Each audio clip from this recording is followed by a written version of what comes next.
महाराष्ट्र राज्याचे परिवहन मंत्री प्रताप सरनाईक यांच्या मार्फत आज मीरा भाईंदर शहरामध्ये स्वर्गीय बाळासाहेब ठाकरे कलादालनामध्ये लोकदरबाराचं आयोजन करण्यात आलं होतं। ह्या लोकदरबाराला मीरा भाईंदरकरांचा उत्स्फूर्त असा प्रतिसाद मिळालेला आहे। सकाळी 11 वाजल्यापासून ते आज दुपारी 2 वाजल्यापर्यंत हा दरबार भरणार आहे आणि आतापर्यंत 300 जणांपेक्षा जास्त तक्रारी आज यांच्याकडे आलेल्या आहेत। विशेषतः म्हणजे मीरा भाईंदर शहरामध्ये काही दिवसापासून जे राजकारण चाललेलं आहे आणि काय संपूर्ण गोष्टीमध्ये जो अडथळा आहे याच्यामध्ये सर्व परिवहन विभागाचे कर्मचारी असू दे किंवा डेकोरेशनची जी संघटना आहे, ही मंडप डेकोरेशनची संघटना ही आज सरनाईकांना भेटायला आली होती। या संपूर्ण गोष्टीबाबत नेमकं सरनाईकांनी ह्या लोकदरबाराबाबत सांगितलं तरी काय आपण जाणून घेऊ। भाईंदर आणि आसपासच्या परिसरातील सर्वसामान्य जनतेचे प्रश्न सोडवण्यासाठी लोकदरबाराचं आयोजन करण्यात आलेलं आहे आणि मी प्रामुख्यानं सांगितलं होतं की ह्या शहराचा मंत्री, कारण शेवटी गेल्या अनेक वर्षापासून म्हणजे जवळजवळ 17 वर्षे मी या शहराचं प्रतिनिधित्व करतो आहे आणि मीरा भाईंदर शहराला पहिल्यांदा मंत्रिपदाचा मान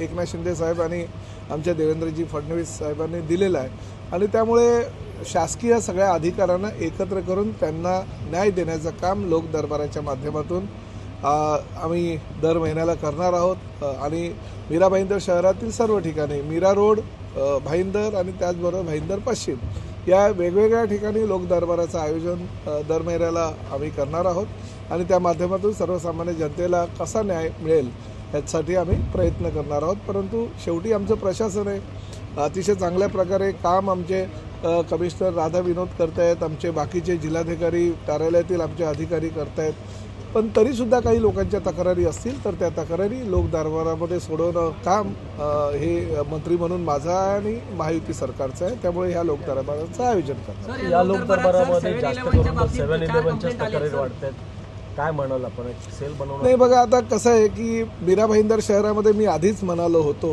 की फार मोठ्या प्रमाणात 7-11 कन्स्ट्रक्शन कंपनीनं आपलं जाळं पसरलेलं आहे आणि आता मला आमचा नुकसान झालं, आम्हाला फसवलं गेलं, आमचं म्हणजे जबरदस्तीने आमच्या प्लॉटवर कब्जा करण्यात आला, आमच्या जागेवर अतिक्रमण करण्यात आलं, आम्हाला हाकलण्यात आलं, अशा प्रकारच्या 4 ते 5 तक्रारी आलेल्या आहेत आत्तापर्यंत।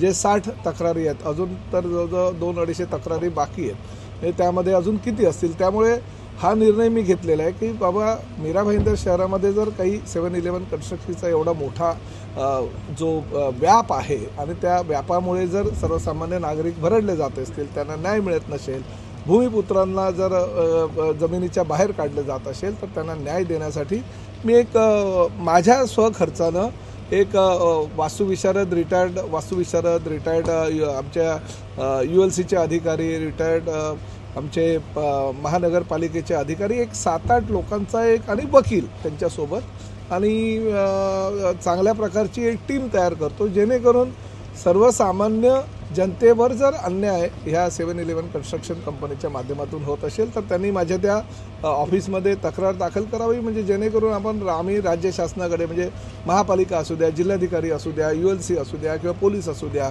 आमच्या त्या एक सेल, स्वतंत्र सेल निर्माण करतो आहे मीरा भाईंदर शहरातील नागरिकांसाठी। त्या सेलच्या माध्यमातून जनतेला न्याय मिळवून देण्याचा मी प्रयत्न करतो। सर, मित्रपक्षाचे आमदार आहेत आणि तुमचे पण खास मित्र आहेत, नक्की न्याय मिळेल? नाही बघा, कसं आहे, मित्रपक्षाचे आमदार आहेत ही कल्पना मला आहेत, अडचणी आहे हे तेही मी मान्य करतो, परंतु शेवटी मी जो काही निर्णय घेईल तो निर्णय हा सर्वसामान्य जनतेसाठी असेल आणि माननीय मुख्यमंत्र्यांना आणि उपमुख्यमंत्र्यांना ह्या बाबतीत मी सांगेल।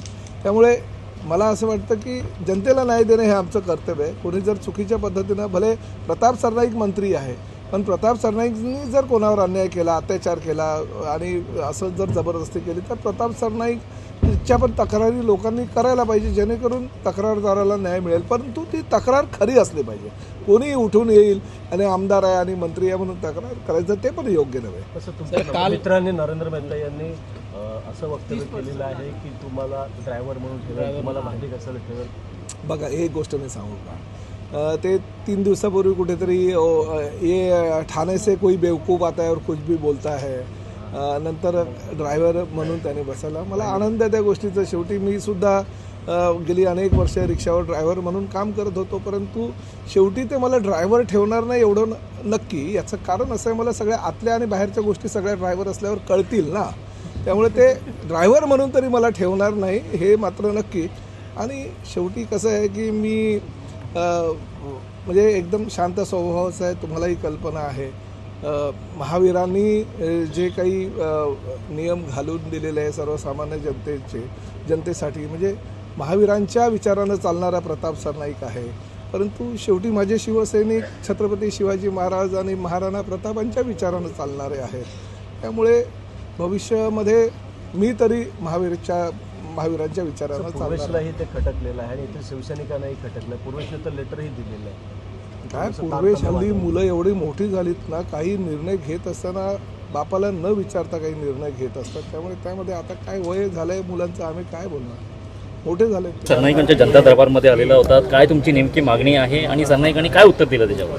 मी पहिला आधी नगरपालिकेच्या फेऱ्या मारल्या होत्या, पण काय उपयोग नाही पडला. डायरेक्ट इकडे आली आणि मग ते डायरेक्ट बोलले की तुझं काम लगेच होऊन जाईल, तू टेन्शन घेऊ नकोस. आणि डायरेक्ट आयुक्त मीटिंग सांगितलं, हिचं यांचं काम करून द्या. काय नेमकी तुमची अडचण काय होती? माझं डॅडीचा महानंदाचा स्टॉल आहे. आता ते अचानक वारले हृदय झटक्याने 3 महिन्यापूर्वी. तर काही आहेत नगरसेवक, ते त्यांचं म्हणणं आहे की आता माझे वडील वारले, आता परवाना रद्द करा. पण मी आहे ना, ते खूप मोठं केलेलं आहे दुकान, तर चांगल्या प्रकारे ते हे केलेलं आहे. तर त्यांना ते बघवत नाही आहे किंवा त्यांना काही अडचणी आहेत, तर त्याच्यामुळे ते काही ना काही प्रॉब्लेम सांगून लेटर्स वगैरे पाठवतात. आम्ही प्रॉपर आमच्याकडे 2009 पासून ते आहे, सर्व पेपर ओके आहेत. रस्त्याला सुद्धा अडचण नाही आहे, नाही अग्निशामक अडचण आहे, सर्व पेपर ओके आहेत. फक्त एवढंच की थोडंसं वाढले. राजकीय दबाव टाकून रोजीरोटीवरती तुमचं बंद करण्याची वेळ आणतात त्यात हां, कोणते नगरसेवक आहे, कुठल्या पक्षाचे ते सांगू नाही शकत सध्या, कारण त्याचा प्रॉब्लेम होऊ शकतो आम्हाला भविष्यात. आणि तेही लोक आमचीच लोक आहेत. सरनाईकांनी काय उत्तर दिलं? ते बोले की तुझा परवाना तुझ्या नावावर ट्रान्सफर करून देण्यात येईल बोले, असं बोल. सरनाईकांच्या जनता दरबारमध्ये आलेला गेल्या काही दिवसापासून महानगरपालिकेच्या मार्फत थोडं कारवाई चालली, तुम्ही सगळे मंडप टेकून एकजुटलेले आहात, का नेमकं आश्वासन मिळालेलं आहे? नाही, आता त्यांनी सांगितलं आहे की UDCPR प्रमाणे तुम्ही परवानगी घ्या. मागच्या बऱ्याच दिवसापासून शहरातले जे डेकोरेटर छोटे व्यावसायिक आहेत आणि जवळजवळ 25, 30, 40 वर्षापासून काम करणारी लोक आहेत, त्यांचं जे गोडाऊन, म्हणजे शहरात जी घटना घडली, 2-3 लोकांचा जीव गेला, पण ती स्क्रॅपवाल्यांची दुकानं होती.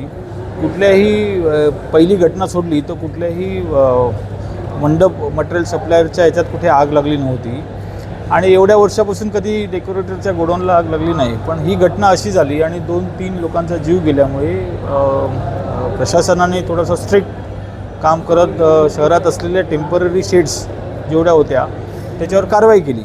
पण सगळ्या इफेक्टेड लोकांचं असं म्हणणं होतं, ज्यांच्या खाजगी जागा आहेत त्या खाजगी जागेमध्ये आम्हाला ते सामान ठेवायची परवानगी द्या.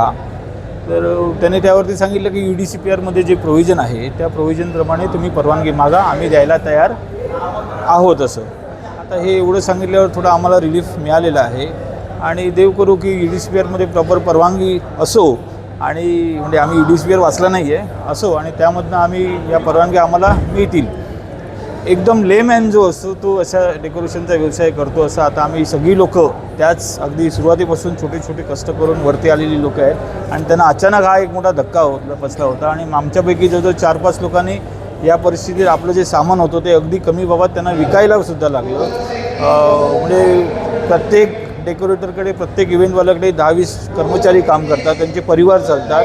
म्हणजे या मागच्या काळात एक 2-3 हजार लोकांचा असा विषय झालेला की आता आमचं उदरनिर्वाह कमी झाला. मग आज त्यांनी आमचं सहानुभूतीपूर्वक ऐकलेलं आहे आणि आम्हाला तेवढा वेळ दिला आहे की तुम्ही UDCPR प्रमाणे परवानगीसाठी अर्ज करा. यांच्या निर्णयावरती आपण सकारात्मक आहात? क्या जिसको कुछ नहीं मिलता उसको आज थोडासा दिलासा मिळालेला आहे. आम्हाला काहीच एवढे दिवस कोणाकडनं मिळत नव्हतं, पण आज या जनता दरबारमध्ये कमिशनर साहेब पण होते, मंत्री महोदय होते, सर्व प्रशासकीय यंत्रणा होती. त्याने आम्हाला आज तरी दिलासा मिळालेला आहे.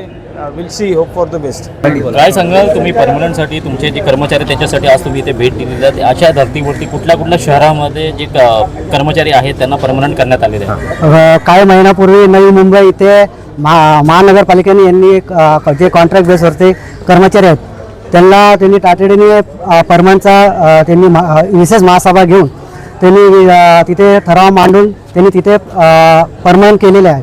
तसेच ठाणे इथे हीच काही कर्मचाऱ्यांना त्यांनी आश्वासन देऊन तिथं परमनंट केलेलं आहे. त्यांचा प्रोसेस चालू आहे ठाण्याची ते. तसंच आम्हाला वाटतंय गेल्या 20-21 वर्षापासून आम्ही इथे काम करत आहेत. तर आमचं असं वाटतं की मीरा भाईंदर महानगरपालिका ही खूप मोठी आहे आणि तसंच इथलं परिवहन ही खूप चांगली सुविधा देत आहे कर्मचाऱ्यांना. त्याप्रमाणे आमचाही विचार करा, अरे इथं आम्हाला पण त्यांच्यासारखंच परमनंट केलं जावं ही अशी आमची मागणी होती साहेबांकडून. गेल्या काही दिवसापासून आम्ही साहेबांका पाठपुरावा, साहेबांनी आम्हाला खूप चांगलं सहकार्य केलं आहे आणि साहेबांनी सांगितले की आम्ही मी स्वतः तुमच्या पाठीशी आहे. तर साहेबांच्या विश्वासाने आम्ही सर्व कर्मचारी मिळून आज त्यांना निवेदन दिलेलं आहे. वही हम लोग का कायम सर इतने साल से काम कर रहे हैं, कायम सर पे होना चाहिए. इसके लिए हम उनके दरबार लोक दरबार में आए थे और बोले कि वह आपका जो विषय है हम निकाली मार्गी लगाएंगे. और किस तरह की मांग की? थाना का विषय नहीं, थाना का वो जो वो हमारे ड्राइवर को मारा था उसके ऊपर अभी तक कोई एक्शन नहीं हुई है. FIR दर्ज हुआ है, कलम भी अच्छी तरह से लगा है, लेकिन उसको कुछ आरोपी पकड़े गए नहीं थे, आरोपी फरार थे. अभी साहब ने, प्रताप सरनाइक साहब जी ने वहाँ के DC साहब को फ़ोन लगा के तत्काल क्विक एक्शन करके कुछ मदद चाहिए तो हमारे उधर के कमिश्नर की मदद लेंगे, ये उन्होंने कहा है.